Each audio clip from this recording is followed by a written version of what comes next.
İkinci cahiliyyət gələcək, çox çətindir əvvəlinci cahiliyyətdən. Əvvəlinci cahiliyyət çox rahatdır ki, Peyğəmbər topladı, cəmlədi, qoydu kənar onların hamısını. Allah Peyğəmbərin xanımlarına deyir. Allahın biri ilə tarifi yoxdur. Ağa biz utanıyıq, bəzi sözləri bir-birimizə deyə bilmirik. Pərdədə danışırıq, xəcalət, Allahın eşkəsindən xəcalət yox. Allah Surə-i Əhzabda 7 dənə dəstur Peyğəmbərin xanımlarına deyir. Çox dəsturat elə bizim də xanımlarımızın halına şamil oluyor. Küllü xanımlar üçün. 7 dənə dəstur. Və qarni fi buyutikunna və la təbərrucnə və la təbərricənnə təbərrucəl cahiliyyətil ula. Xanımlar məlumdur, təbərrüc, yəni özün naməhrəmə göstərmək.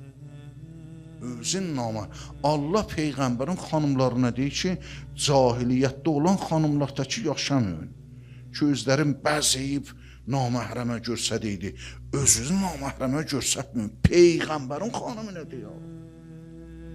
Bir dəstur bu. Özdə təbir budur ki, təbərrücəl cahiliyyə.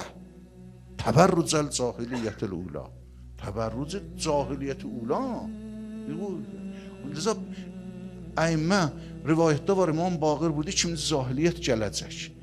İkinci cahiliyyət gələcək, çox çətindir əvvəlinci cahiliyyətdən. Əvvəlinci cahiliyyət çox rahatdır ki, Peyğəmbər topladı, cəmlədi, qoydu kənar onların hamısını. Amma ikinci cahiliyyət ki, bu bəşər yenə onu gətirəcək, o cahiliyyət çox çətindir. Baxın dünyaya. Görün nə dünyadır.